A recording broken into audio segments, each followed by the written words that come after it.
This is George Dionne with Metal Express Radio, and I'm here with Christian Carlsson of the band The Quill. How you doing today, Chris? Thank you. Yeah, I'm great actually. It's a great day here in cold Sweden, but the spring is on its way, so we're all happy. Yeah. Awesome. If I knew absolutely nothing about The Quill, how would you describe the band's music to me? Oh. Well, I mean, the band goes back a long way, so we've had some influences from different styles of music, I guess. But we're born and raised with the 70s hard rock bands, you know, the big bands from the 70s, Sabbath and Zeppelin and, you know, AC/DC, Kiss, Aerosmith, those kinds of bands. But when we formed the band in the late 90s, it was in the middle of the first wave of stoner rock or desert rock with Fu Manchu, Monster Magnet, and Caius and those bands. And I guess we get some influence from those bands as well. So it's a kind of mix. We're not, you are a stoner band or you're a metal band. We are a mix of different styles. It's a classic heavy rock with psychedelics and heavy parts. Yeah, I definitely see you got that 70s groove going on your new album Earthrise, which comes out March 26th on Metalvil Records. Is this a concept album or an album full of similar themes? I guess it's we don't talk about it as a theme album or concept album, but I guess the lyrics talk about certain things that maybe you can link them together. So the lyrics is about alienation and illness and the state of the world today. Bad things going on, personal stuff, and all around the world, But I guess that's the way Magnus writes the lyrics and has always done. Here the reflections of what we see around ourselves in the world or in our personal lives. So was this album kind of born out of what's going on in the world with the lockdowns and COVID-19 and stuff like that? Or was it sort of starting to be written before that? Yeah, most of the songs, at least the music, was written before the COVID hit us. And I guess some of the lyrics as well, but we got affected by it with the recording process and finishing up the album. So it affected us, I think, a lot. And some of the lyrics are written in the first months of the COVID pandemic. So it has some references to that, I guess. So you guys actually did quite a bit of songwriting, because I read that you actually had 20 songs and somehow you ended up choosing the best 9 out of that. Are you going to do anything with the rest of the songs? I guess so. Maybe not all of them. They were put aside for a reason. And we picked the 9 ones that we thought were the best, actually, and those who fit it together and made a nice album, with different with variations in songs and tempos and so we try to write an album or combine the songs to it so it feels like a good composition when you listen from start to finish. And the songs that was left over it's some heavy stuff, it's some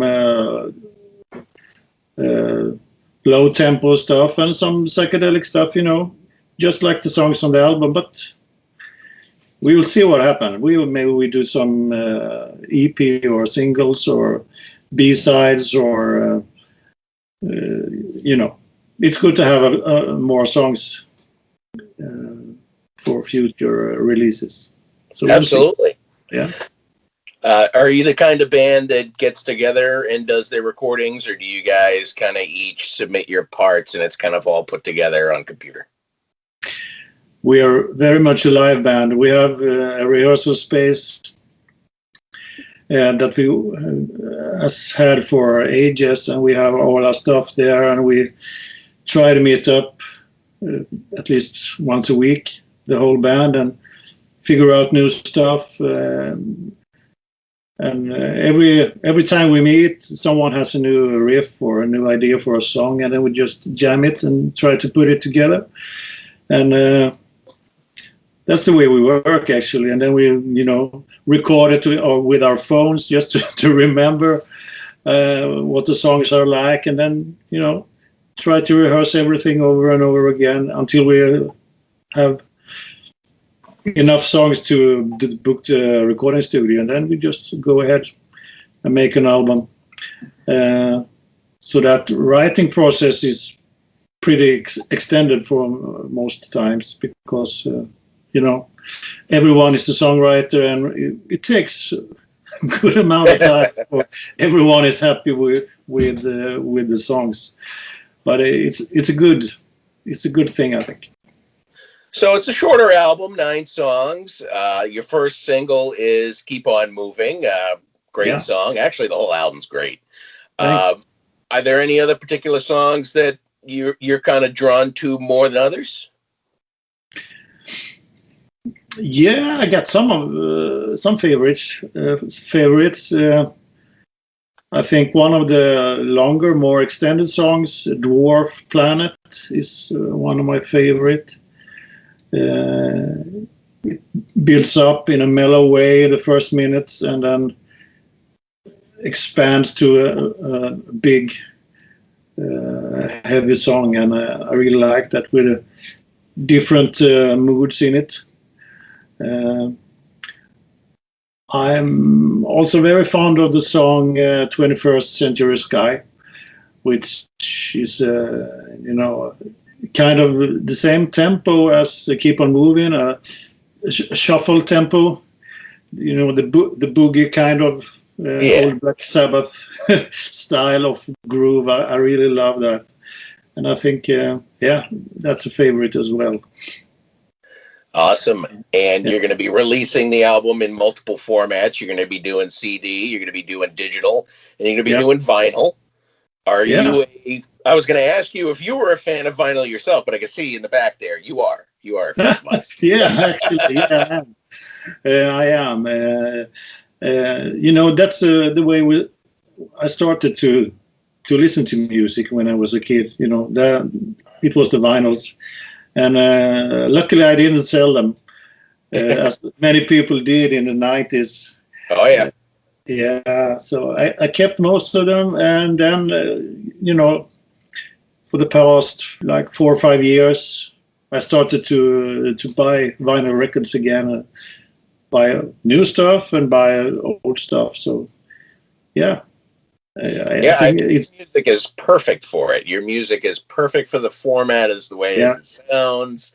I mean, obviously, if it came out then, it'd be a little softer, but it's perfect for that sound, I think. Yeah, I think so too. So, the vinyl is, I love it. And I think, as you say, it fits our music very well. You're signed to Metalvil Records for this release. How did your deal with Metalvil come along?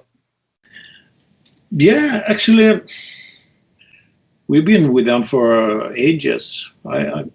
Actually, back in, I think, 2012, 11 or 12, the band was on a low. Magnus, the singer, had quit the band, and also Roger, the bass player, was out.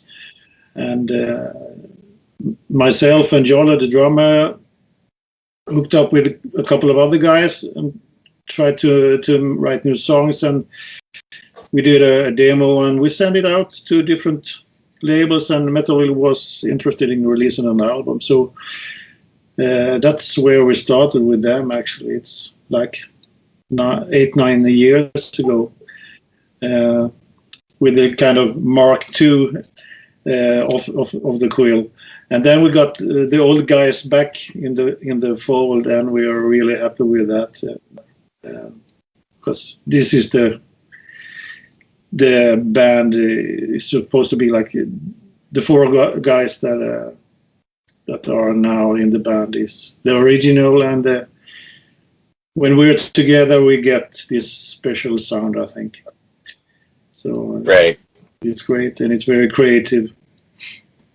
Tough keeping a band together since 1995. I mean, it's good that you got this version where you have it. You know what I mean? Yeah, it's amazing actually, but we never been professional musicians. We never had to depend on the money from the band to pay our rent, or we always have other jobs to our daily income, and we have always done this just for the love for the music and for the fun of it. And sometimes we are very, very active, and some periods we're not that active. And if you're a professional band, you always have to keep going because you need to get the money in. Yeah, exactly. And we've never had that state of the band where the money is important in that way. Of course, money is always important, but we spend time and with the band when we get the inspiration, and when it's fun, and then we can be creative, and we play together because we like it, not because you have to. It gives us money. And I think it makes a big difference, and that's maybe why we can keep together for so long. Exactly, that's the formula. Yeah, I think so. Touring doesn't look like it's going to happen this year, but I saw you guys did a live stream earlier in the year. Are you planning maybe more of that? Yeah, we were planning to do a kind of live streaming on the 26th of March when the album is released, but I'm a bit skeptic.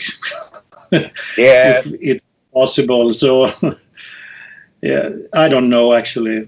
We have to do something, but I don't know at this point what we will do. Okay. Has the Quill ever toured the United States? Yeah, actually once. But only on the East Coast and the West Coast and the South. Yeah. So we did like 10 shows from Seattle down to Phoenix or something like that. In small clubs. So It wasn't a big thing, but we were there and did some shows. Okay. What are one of your favorite shows that you've performed with the Quill? If you could pick one. No. Yeah, I mean, when you play a big festival in front of a huge crowd, that's really something, and we done quite a lot of those shows, both in Sweden and in Europe, Germany, Czech Republic, Netherlands, and I really love those kind of shows, because often as a band on a festival, you don't have only the diehard fans in front of you. You have people that, let's check out this band. Maybe it's cool, and then you have a job to convince them that you are great, and that's inspiring, actually. Yeah, I wish the U.S. would do more like that. I mean, they did stuff like that in the 90s with Ozfest and Lollapalooza, but then it just lost steam. I mean, maybe because they were trying to take it across the country, I think. Mm-hmm. But if they just found like a major city or a place like that, like they do in Sweden and Germany and stuff like that, I think it would be great for bands. Yeah. Yeah, those festivals in Europe are, pretty much in the middle of nowhere, in a big field somewhere, and it's always on the same spot year after year. And yeah, all the festivals have built up for a long, long time, and people know exactly. If I go to Wacken or Sweden Rock Festival, I can buy the ticket the day it released without knowing any of the bands, because there will be great bands. Everybody knows that, and so every festival is sold out year after year. Yeah, and they try to keep it just that big so it gets sold out. It makes a point to make it big enough, but not too big.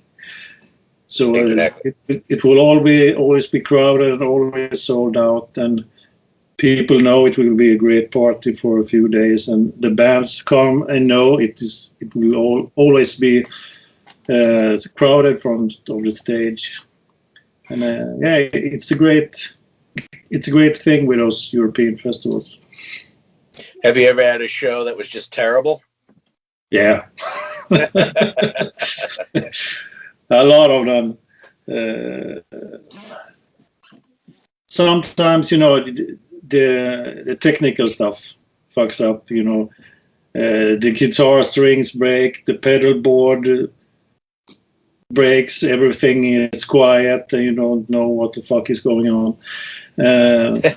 Those things happen a lot of times. But also, you play in a small club with bad advertising. No one knows you're coming. Yeah. And those who are there by accident don't know what the fuck is this band doing. And, you get the hell out of there and no one even knew you were there.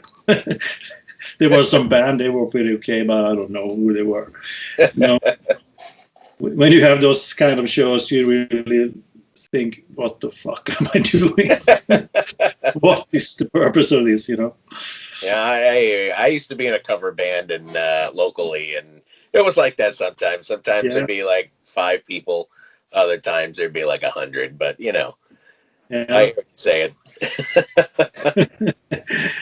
But yeah, you have those shows from time to time, but then you have the other side of the spectrum as well. So it's you can just laugh about it.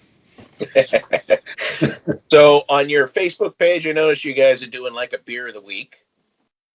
Are you guys all big beer drinkers, or is that all your idea? Yeah, it's actually Roger, the bass player, who is a beer fan. So it was his idea. Let's do a beer of the week, and we can discuss different beers. And yeah, sure, we do it. And we just started, so let's see what's happening with that. But I love beer, and I like to go. So what's a popular Swedish beer? Oh, there's lots of Swedish beer. We got there's a lot of lagers in Sweden. Right. Yeah, that's a big thing. We got yeah. I don't know if it's any beers that actually is exported. Like the Pride of Sweden. There's no like Pride of Sweden beer. There's some classics that everyone in Sweden drinks. Norrland Gold is one. Yeah. And we have a big brewery called Prips, and they have a different kind of beer, and they're all popular. And we got one called Falcon as well. Yeah. Yeah. So, but now it's very popular with those, small breweries. A beer fan, the local guy, starts his own brewery. Yeah. We have some of those in our area here as well. So that's fun, and people are really good at it. I'm surprised that the local beers are so good, because people are really into it and enthusiastic and try to make good beer, and they succeed most of the time. I used to make it at home. It was actually quite fun. Yeah, I can imagine. Yeah. And then I got into whiskey, not making whiskey, drinking whiskey, and now I'm more of a whiskey guy. Oh, okay. Yeah, I'm starting to like whiskey. I've never been a whiskey guy, but I'm getting there. Maybe it's the age. That's exactly what it is. So the Quill won the 2020 Culture Prize of your hometown, which I can't pronounce. What is the Culture Prize? Yeah, actually, it's a pack of money. It's like, it's like I guess $1,000 or something like that if you make it into dollars. But it's a prize every year. Some cultural person or group gets a prize for what they've done in ways of culture, and it can be a dance group or a sculpture or painter or whatever. But it has never been a rock band before, so it was about time. It was fun. It's an honor, and the ceremony will take place later this year on the Swedish National Day in June, actually. So I think it will be a big thing. Well, a good stack of money is better than a gigantic key to the city, right? Yeah. Money is welcome always. Well, your new album, Earthrise, comes out March 26th, 2021. It's a fantastic old school 70s vibe album. Some call it stoner rock. I don't agree. I just say strict kind of like 70s groove. And I wish you the best of luck on it. When you put out the vinyl for sale, I'll definitely be on top of that. Thank you. And I appreciate you talking with Metal Express so late in the evening. Yeah, no problem. It's nearly midnight here, so. But I'm going to bed as soon as we finish up here. Once again, I do wish you the best of luck. Thank you.